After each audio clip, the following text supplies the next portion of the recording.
My name is Klein, and I'm a neuropsychologist. And neuropsychology is a specialized subfield of clinical psychology, where we get a lot of training in both the neurologic basis of behavior as well as the psychiatric basis of behavior. Usually our referrals come from neurologists, pediatricians, geriatricians, basically even neurosurgeons, as is the case in this practice. Basically any doctor who wants to get a better idea of how their patient is functioning cognitively.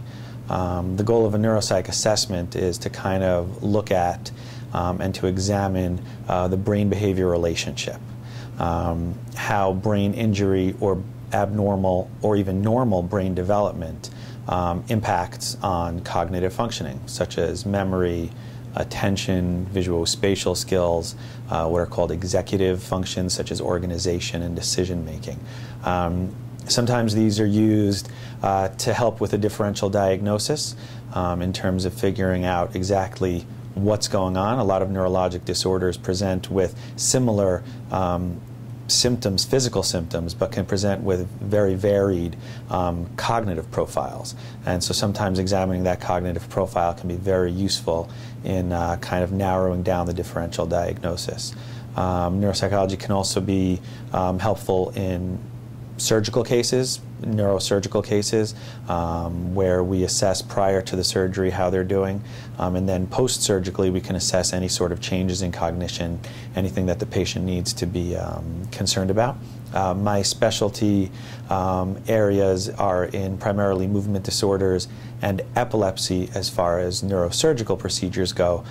In both of those cases, pre-surgical neuropsychological evaluation is considered pretty much standard of care to try to rule out, in the case of movement disorders and Parkinson's, to rule out any sorts of premorbid dementia that may be contraindicated for a deep brain stimulation surgery, and in epilepsy to focus on where the epileptogenic tissue is and where the damaged tissue is coming from. As part of the more general cognitive evaluation, we also assess the social functioning of the patient, the psychiatric functioning of the patient, as well as the social support network that the patient has around them, to make sure that they can deal with the stress and the psychologic, sometimes trauma that comes with a neurosurgical procedure. And we can make recommendations to the surgeon as to whether they are a good fit for this surgical procedure, and if they need specific help and specific counseling and support, either prior to or post procedure.